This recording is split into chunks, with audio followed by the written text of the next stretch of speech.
My heart, it's gonna be me. Britney Spears, Hit Me Baby One More Time, Crazy, Oops, I Did It Again. Moving on even from there, Kelly Clarkson, Since You've Been Gone, John Bon Jovi's It's My Life, Raise Your Glass by Pink. If you fast forward more from that, Problem by Ariana Grande, Beauty and the Beat, Justin Bieber, Taylor Swift's We Will Never Be Together, I Knew You Were Trouble. You fast forward even more from that, he also still works with Taylor Swift today for like Shake It Off, Blank Space. Yeah, I know, to be clear, there's some songs that he just fully wrote himself and produced himself. But with some artists that are very capable writers, he'll co-write, which I think is a very healthy thing to do as a writer. It's kind of like taking a private lesson, because you get to jump into the mind of another writer and kind of apply what they would do to a song to your future songs. He's my absolute favorite writer. He just clocked in his 50th #1 hit single. Yeah, he's a monster. And what's crazy is no one knows who he is. He doesn't care. He's behind the scenes. But needless to say, the reason why I'm bringing him up is whenever I want to learn about writing or get better myself at writing, I look for other people that are doing really well with it. And I try to find quotes and jump inside their head.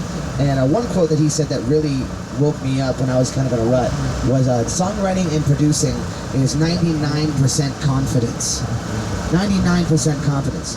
And the reason of it is this. Just like in the beginning when I mentioned that I'm going to be calling on you guys for things, a lot of you guys kind of shuddered a little bit at that. Well, when you're writing, you have to be able to be in a writer's room and just come up with a melody like that. Like I should be able to hand each and every one of you a microphone and you just blurt out a melody like that. And that comes with time. The way you're able to do that is it's just literally thought vomit. The only thing that's holding you back from creating a melody at the top of your head is your own intellectual self saying, oh, that's not good enough. It is good enough. It's your genuine inspiration. It's your gut. That's where it comes from. So whatever pops in your head, as soon as it hits your brain, let it come out. It literally is it's not thinking. It's just, you just go for it. And sometimes you can stop and look at that and be like, okay, well, this is okay, but I can make it better by maybe spacing it out a bit more. But it's easier to work with something that already exists and manipulate something that is already in existence than something that's not even there. Because then you'll just keep stopping yourself and stopping yourself and stopping yourself. But that's where that confidence comes into play. It's very, very important. Now, moving on from that quote, there's another quote that he said that really pushed me just in any field of my life. And it's that if you want to make it in the music industry, you have to work harder than anyone else. Harder than anyone else. When I was in high school, I was going to be a classical clarinetist. I was sending off to Oberlin Music Conservatory for a clarinet performance. I was going to be an orchestrist. That's what I was going to do. And my favorite clarinetist at the time was Eddie Daniels. He was incredible. His technique was unmatched. He was just amazing. He could mix classical and jazz and make it into one genre. He was a crossover artist. But I digress. Basically, what happened was my band director pulled me aside before I was about to graduate and said, Cody, when you graduate, who's going to be your biggest competition? I said, well, going out to Oberlin with these skilled clarinetists, I want to make sure I'm at their level or above, because then I'll stand up to my professor. He'll give me that extra attention, hopefully, and you don't want to push me for other orchestras. He'll give me good references. And I was very confident in my answer. I was like, this is the right answer. And his response back to me was, no, that's not the right answer. Because he says, as soon as you walk through those doors with that diploma in your hand, your competition is Eddie Daniels. He's going to be taking your jobs, taking your gigs, your paychecks. He's already at a higher skill level than you, and you have to work to become at a greater skill level. He already has more notoriety. So as soon as I walk through those doors, that's my competition. That's the mentality that I had to have. And I don't say this to scare you. I say this more as like a wake-up call. Like, if you want this, you have to really, really, really want this. Dedicating your entire life to this one subject to become the absolute best at it. So you stand up more than anything else. And if you hit a struggle, don't think of it as, oh, that's a sign to give up. Think of it as game on. All right, cool. I'm not ready to tackle this. You have to have that mentality. But that's really pushed me in my life.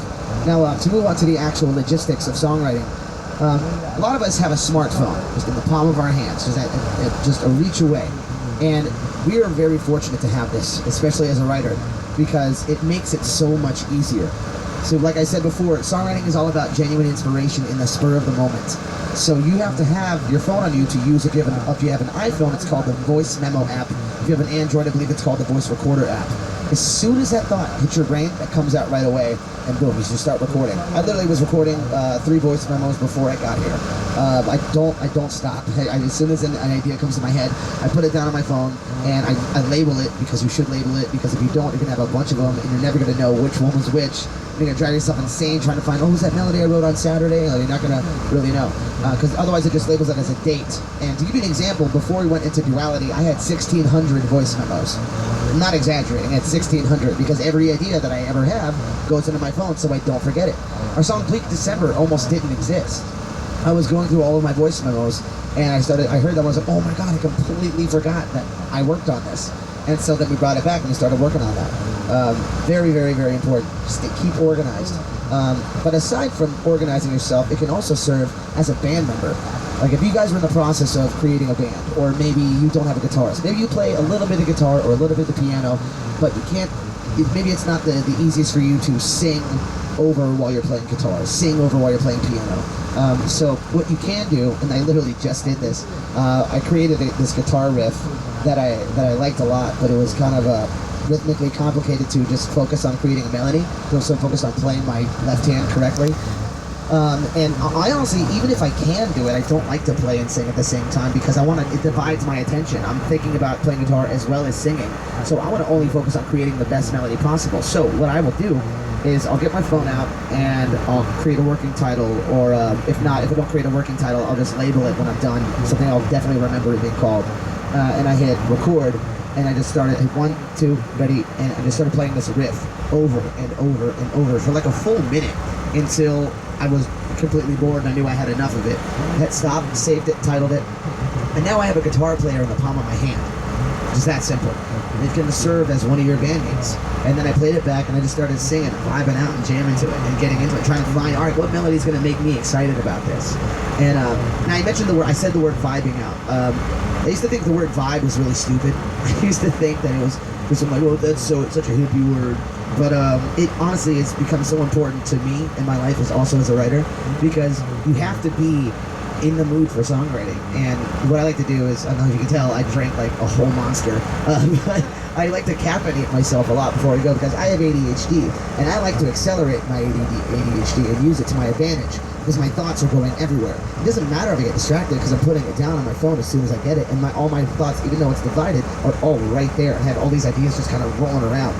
So like when I was writing for Duality, I would have a extra strength 5-hour energy, and then later I would have I'm not even joking, and then I would have like a venti iced coffee. But that's just for me though. That's not gonna be for everybody. You have to get in your own mood, because the only way you know you have a good melody or you have a good song is if you enjoy it, is if you like your own stuff. My favorite show of all time is South Park. I love that show. It's amazing.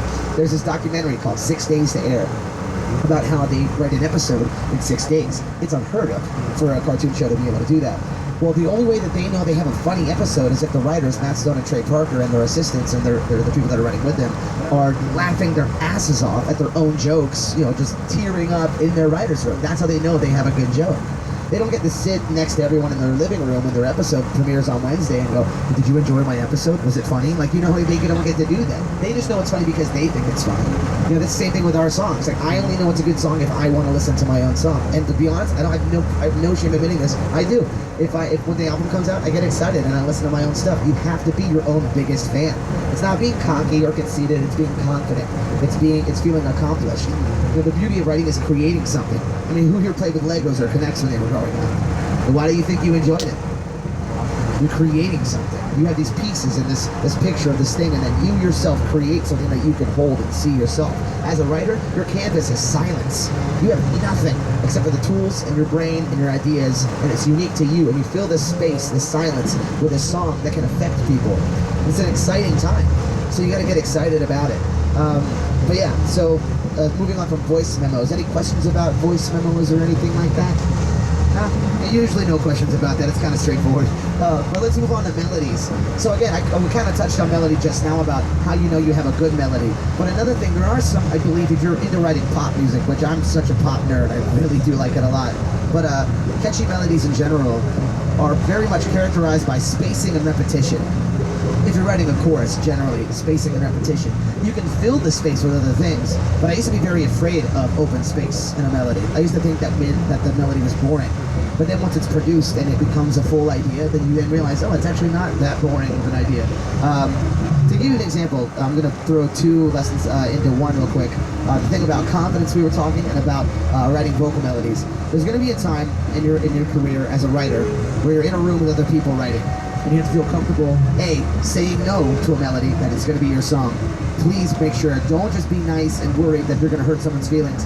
If they write a melody or they come to you with a song and you don't like it, be able to say, you know, I think that's great, it's not really my style, let's try something else. Because otherwise you're going to write a song and waste hours of your time putting together something that you don't want to do and then you'll end up using. That was something that I had to learn how to be able to do. I don't like upsetting people, so I would try to stay away from that.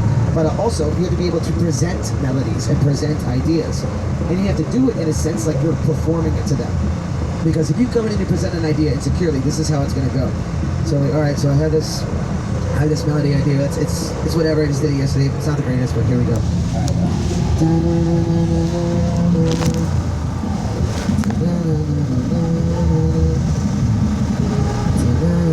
You feel awkward, right? Like it's just like it's not comfortable. Then you immediately dismiss that, and then you miss out on the song Wrecking Ball. That's what that song was. Had I come in and I performed that melody with more intensity and more excitement, you would be like, oh, okay, that's awesome. And you probably would have had a #1 hit single on Billboard. You know, it's all about how you approach and your confidence level behind it. But that melody, if we may talk about the spacing and repetition aspect of melodies, is very spaced out and repetitious. So it goes da da da da da da da da da da da da da da. It's like 3 notes. Da da da da da da da da. But what it is about that melody is it draws you in. The melody draws you in, but the lyrics keep you there. I believe melody is king, and I do believe that that's how songs work. Melodies draw you in, lyrics keep you there.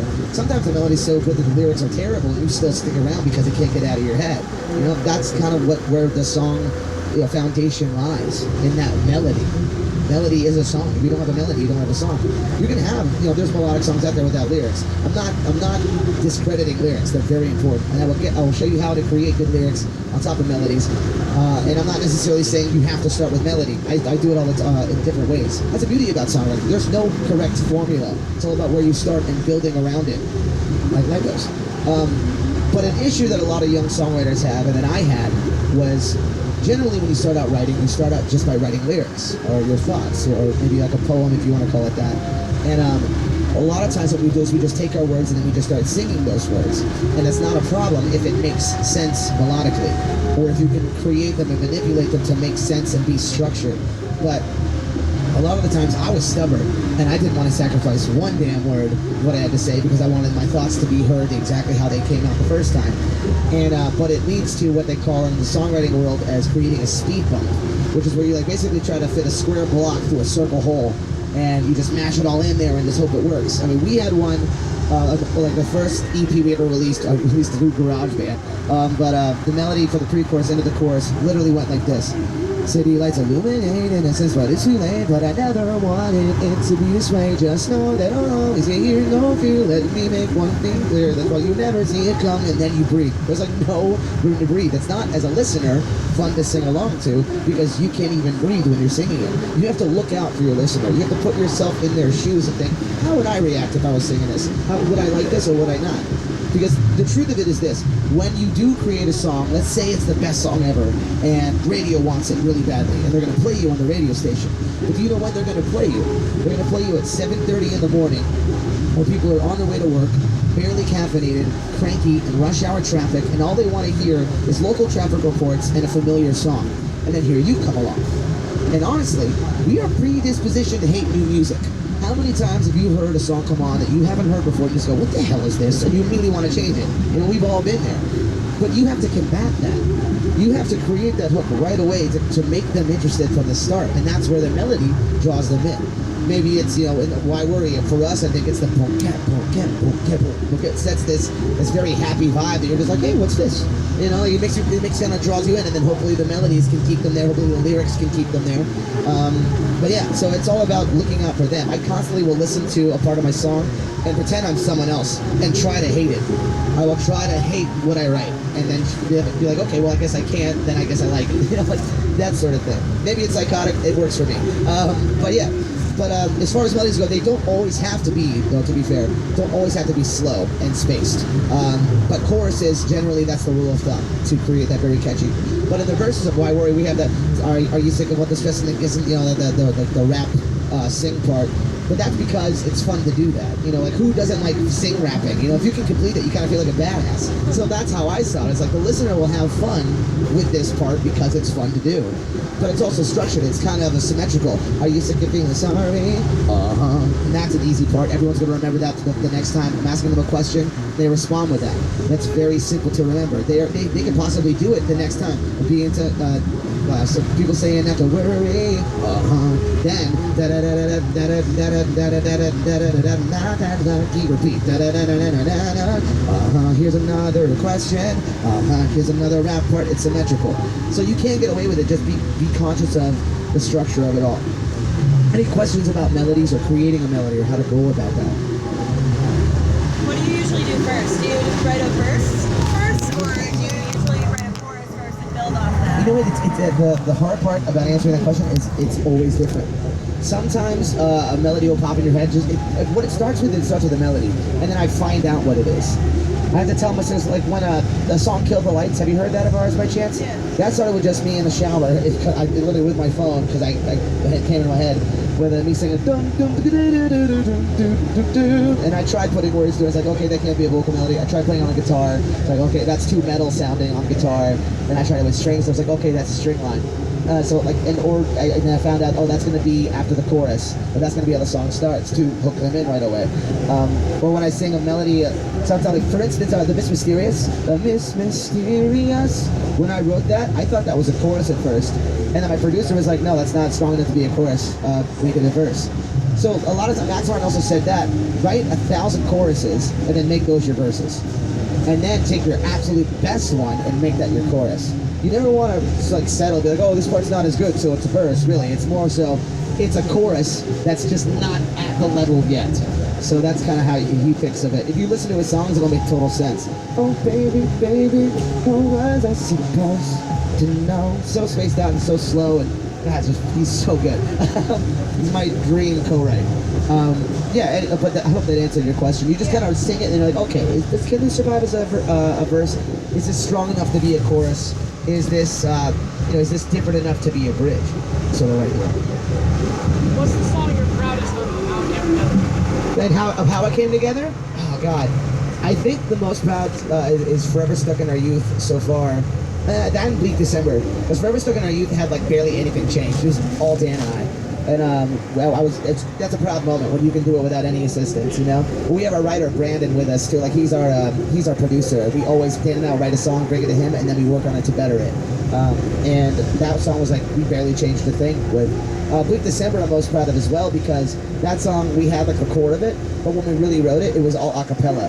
Like we didn't have a guitar or anything. Like they say, and this is really important to know, if you have a good song, it should be able to pass the acoustic guitar test. It should be able to exist as a song with just your voice and an acoustic guitar. You shouldn't need all these bells and whistles. You shouldn't need all this production behind it. You should be able to just have the core of a good song, good melodies, good chord progression, simplicity. With that song, with "Bleak December," we were able to do it without any instrument. It survived the a cappella test. So we knew that, let's say you're playing and tracks cut out, it could just exist like that. And we'll be like, okay, cool, I can get by with this. But yeah, that's basically the ones I'm most proud of. Any other questions on melodies before we move on to lyrics? All right, cool. So for lyrics, this is my favorite part of the lesson because there's this thing that I found that really, really helped me out called the lyrical arsenal. And like it took me to I feel a new level as a lyricist. Now what this is and how to use it, the way I'm going to explain this is I'm going to put you in my shoes for when we were writing a song called "Toxic Remedy," and it almost made the cut of Duality. We just didn't get the right guest vocal part back in time. But so "Toxic Remedy" was the title. So if let's say I'm writing lyrics for this, I open up the Word document, I write "Toxic Remedy" at the top. Then below that, I always write premise, which is what the song's about. So in this case, "Toxic Remedy" is about how when I was growing up as a child, if I had ADHD, I had a pill for that. You have ADHD, here's Ritalin. You have anxiety, here's Celexa. You can't sleep at night, here's Clonidine. And I was this drugged up kid who walked around like a zombie all day because, and then I was like, oh, well, Ritalin affects your appetite, here's Metadate to combat that. So I was taking something to combat the fact that one pill was affecting that I wouldn't eat. Like, it was insane. Like, I didn't like how it altered me as a person, and I felt upset about it, so I weaned myself off. said screw it to all of it and just learn how to deal with all my struggles on my own. And I'm glad I did that. There's a topic of passion. That's where the good songs come from lyrically, is it has to be something you're passionate about. And at the ages you're at right now, any age, you're always going through a lot. There's always something on your mind. Maybe there's something in your past that you haven't talked about that you need to get out.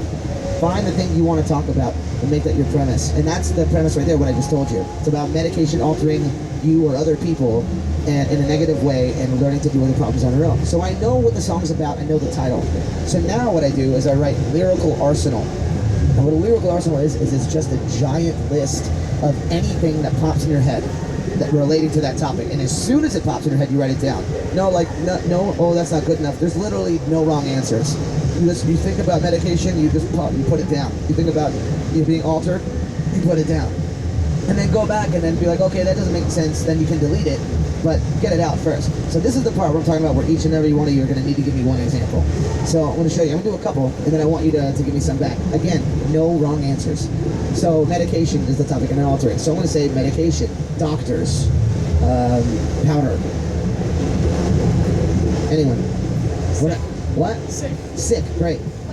White coat, great. I actually had that one down. We're not moving on until everyone gives me one. I'm just letting you know. If you have one in your head, just go ahead and say it. Does it have to go like that theme? Yeah, on that theme. Medication. Dizzy. Dizzy. Cool, that's fine. Nauseous. Nauseous. Needles, great. Contagious. What? Contagious. Contagious. Just need you two. What? Virus, great.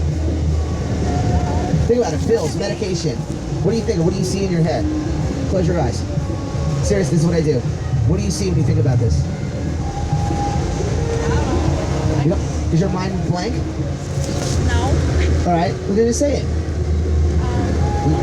I need to get you outside of your comfort zone. Come on, birthday girl. Medication. How do you get medication?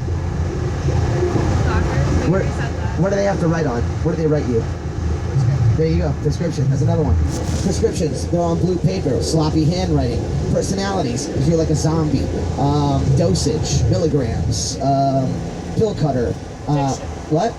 Addiction. There you go. You just keep going and going and going and going and going. I also wrote visual stuff like orange bottles, white caps. You know, anything that made me think of anything with this topic. And you just keep going and going until you stop. And basically what you've done is you have a crossword puzzle with all of the answers right there. And now you have your melodies, and you just plug them in, boop, boop, but they have to fit the syllables. Be strict about your syllables. If you create a melody that goes da da da da da da da, I don't know, that was kind of bad, but whatever. Just make sure it goes, I knew that you were not here, and that was whatever. Just make sure it fits. So that I should have known, unless that works, and everyone's going to fit that structure. But be strict about your syllables. That's very important. Monosyllabic words work really well for that as well. But my melody was oh sorry, good way. It went da da da da da da da da. And so I looked at my my list, and the words that stuck out to me were personalities and orange bottles. So my first lyric became personalities and orange bottles. And that's what medication is to me. Personality in an orange bottle. And so that became my first lyric and my hook lyric in there. And I got that because I just had this list. I would not have had that had I not had my lyrical arsenal right there. Very helpful. But yeah, also, speaking of that lyric, or just lyrics in general, I feel like the reason why that lyric would succeed is because it's kind of an idiom to something that you already know that exists. You know, I don't feel like anyone's ever come up to you or me and called medication a personality in an orange bottle. It's something new. It's something fresh. It's a new outlook on something. For instance, I feel like that's your best lyric. So things you've heard or seen 1,000 times, presented to you in a way you've never heard or seen them before. Like Michael Jackson's, I'm looking at the man in the mirror. I think the reason why that's so cool is it's just generally saying, there's some things that I need to work on about myself, and I'm going to fix them. I need to make a change. I'm reevaluating myself. But instead of saying it like that, he says, I'm looking at the man in the mirror. If someone were to go up to you and say, I'm looking at the man in the mirror, you'd be like, you're kind of melodramatic and weird. But because it's not normal to say that sort of phrase in normal conversation, but it's a new way to look at that sort of topic. Ryan Tedder wrote a song called Halo for Beyonce. And that chorus goes, I can see your halo, halo, halo. I can see your halo. It's another way to say, oh, that person's angelic. They're gorgeous. They're beautiful. They're an angel. But, you know, you would say, oh, that person's an angel to a friend. But you would never say, I can see your halo. I think you're crazy. You know, like, it's just not something people say. It's a new way to say something. One of my favorites that we did was instead of saying why beat a dead horse in ancient history, we said no use in patching up a sinking ship. So another way to say why beat a dead horse. So that's the best lyrics right there. Just find something that's simple, poetically to the point is how I say it. I don't like to make mine too hard to decipher and too cryptic. I just feel like it's more fun to have lyrics that are to the point you can relate to, and they also are, poetic. 3 minutes? Okay, cool. Any questions on lyrics? Or creating lyrics? Or what to do with your lyrics? What is a lyric? Yes. Do you find it easier to write lyrics like when you're in a certain situation or after the situation? You know what? It depends. It's good to be able to do both. The Haunting in Bleak December happened directly after I came in contact with someone that upset me. And that what's great about that is it was fresh.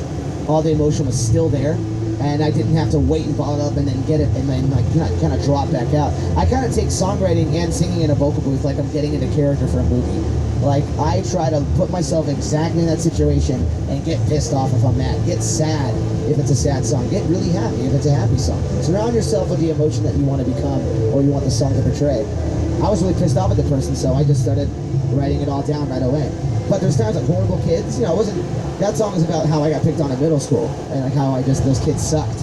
And I wasn't in middle school at the time, but I thought back about all the things, I imagined the things that were done to me, and I'm just like, fuck, that really did suck. And so then I went back and I started writing about it and started like asking them a question. Another thing you need to do while you're writing lyrics is focus on perspective. Are you going to be writing from your point of view? Are you talking to somebody? Is someone talking to you? Are you having a conversation? Is it third person, like you talking to everyone, like talking to yourself, sort of thing? Some of my songs are giving myself advice, like why worry? I worry all the time, like all the time. I know it sounds like I don't in that song, but that's me giving myself and everyone else advice because it's sometimes hard not to worry. And that's something that I'm working on as a person. I'm looking at the man in the mirror. But yeah, so it all depends on what I'm going through, and if I need to get something out that I think everyone else needs to get off their chest. I try topic-wise. I'm either, if it's in the moment, it's selfish. If it's not, it's for other people. Yeah, that's for me. Yeah. Anyone else? Do you feel like some of your best songs come from your own experiences or something that you've seen happen to someone else? I think some of my best ones come from my own experiences. I feel because I know myself better than anyone else, so I know exactly how to talk to myself, and if that makes sense. Yeah. But like Bleak December, like I know exactly how I felt in that moment when I felt like stabbed in the back or lied to or realized that this person wasn't who I thought they were. But when writing about other people, I can also, like, No Control was a song that was for mostly other people. And that was more so because, but then I also related it to myself. So I guess, in a sense, it's the topic is to relate to more people to help them through a situation like that. And then I'm like, okay, what is the time that I felt like this? So it still kind of does go back to me. I do feel like songwriting is a selfish act, but not in a negative way at all. I used to just write for songs for myself, and I had no idea that people would be able to relate to my songs. It just started happening, and I was like, oh, well, this is cool. And so then instead of saying specific, like him, her, or you, me, I started making it a more broad topic. Like you'll notice in our song Swan Song, I never said him or her in that. I just said, I'll admit that I'm impressed by your vanishing. That's you. I'm talking to this specific person. That can be applied to any gender, any type of person. Realistic, and like in reality, that song's about this male friend of mine who used to be my best friend. And we in high school, we promised we would never lose touch, and then he literally dropped off the face of the earth. And I was bummed about that, so I wrote about that. And I tried to write the words like he in it, or stuff like that. And the producer we were with was like, no, just say you, because more people will be able to hold on to that. And I was like, oh wow, that's actually a really good idea. So another thing, speaking of the word you and lyrics, to make people feel special. Like, you ever heard the song "All I Want for Christmas Is You"? That makes the listener feel special. All I want for Christmas is you. Like, oh God, Mariah Carey wants me for Christmas. This is amazing. But if she was like, all I want for Christmas is Steve, you'd be like, this. I hate this song. It's called playing the you card. You can use it in a negative way, or you can use it in a positive way. Positive way is usually the way you want to go. I sometimes don't. But yeah. Any questions on vocals? Oh yeah, sorry. Not really vocal, but as like a whole band, do you guys like share different like experiences and then help create your songs together? Or? Like, do I write songs for other things that my bandmates have been through? Yeah, kind of. yeah, like I'll find. Funny story. NME was about a situation. It wasn't necessarily for Zach. Zach, my guitarist, was dating this girl. He's not anymore. That was just a nightmare. Just constantly ruining his days and arguing with him and for no reason. And that was like kind of like my plea to him and my other friend. My other friend was also in a really bad relationship. Just being like, you can leave at any time, please. But some of the guys will talk about things they're going through, and it'll make me think about things that I'm going through as well. Because it's hard for me to write lyrics for the other person's situation, because I'm not in that situation necessarily. I can write about my outlook on how I think they should handle it, but I feel like it's more difficult.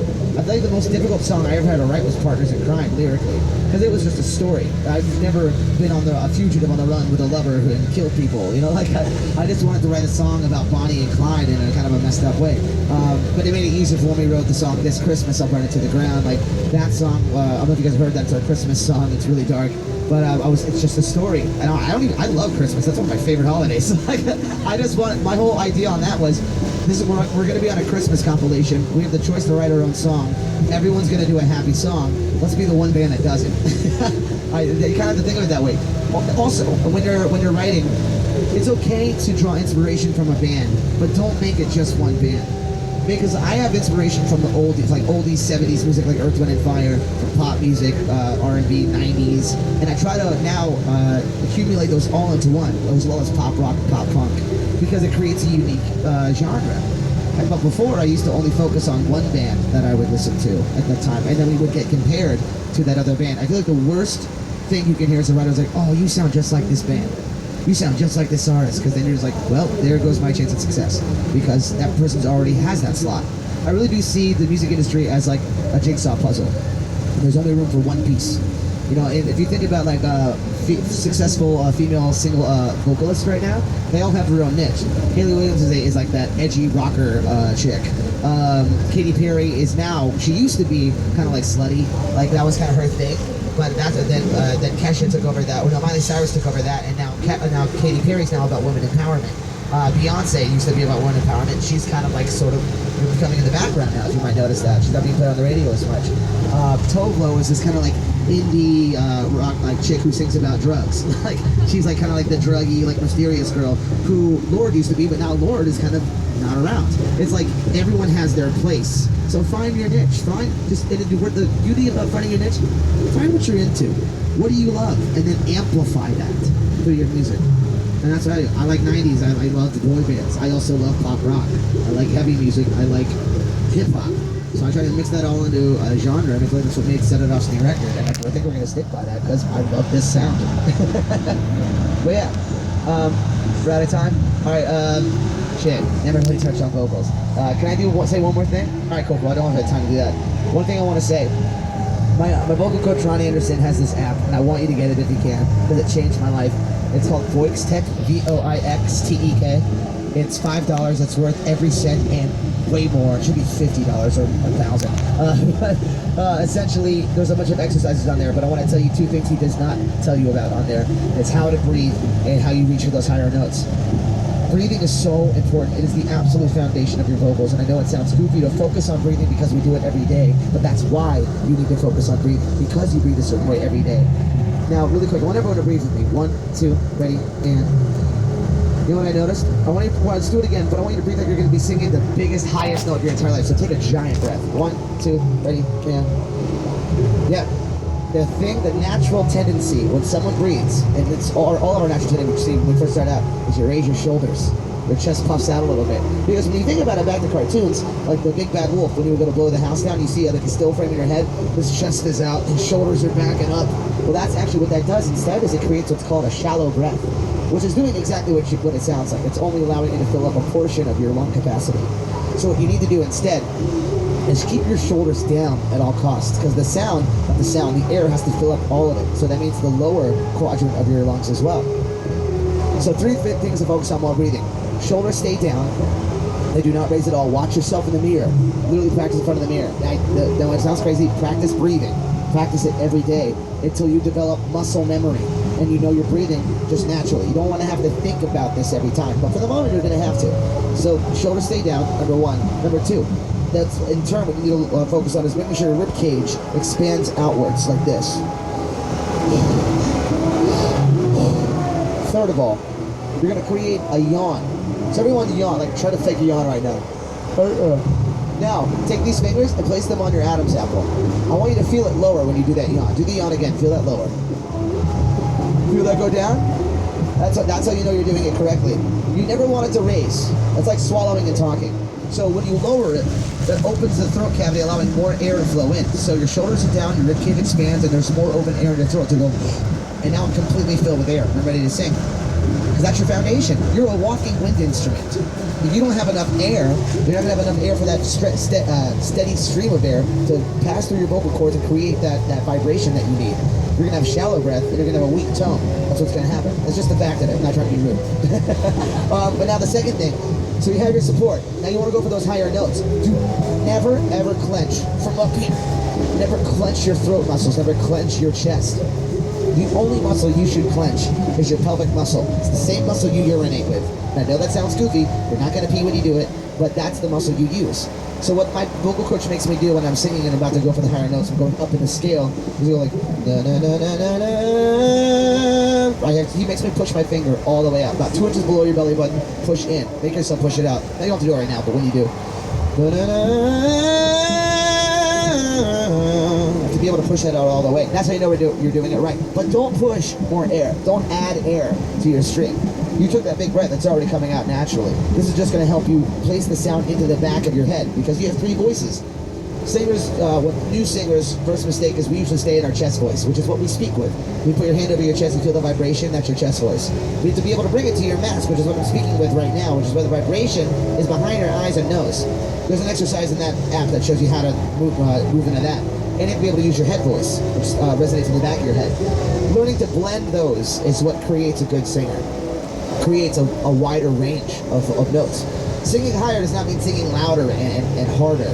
It's about learning how to control your voice to sing higher and make people think you're actually pushing really hard when you're not. Listen to Jason Derulo. He hits some notes. And honestly, it's not that hard for him. He knows how to control himself. So practice often. And practice slowly. Don't ever rush it, because if you do rush it and you keep rushing it, you're going to embed that into your regime, and you're going to become a sloppy vocalist. That's what I've learned. Slow it down, and then you get muscle memory that much quicker. But yeah, so that concludes the lesson. Any more? I'll take like one more question, 1 or 2 more questions.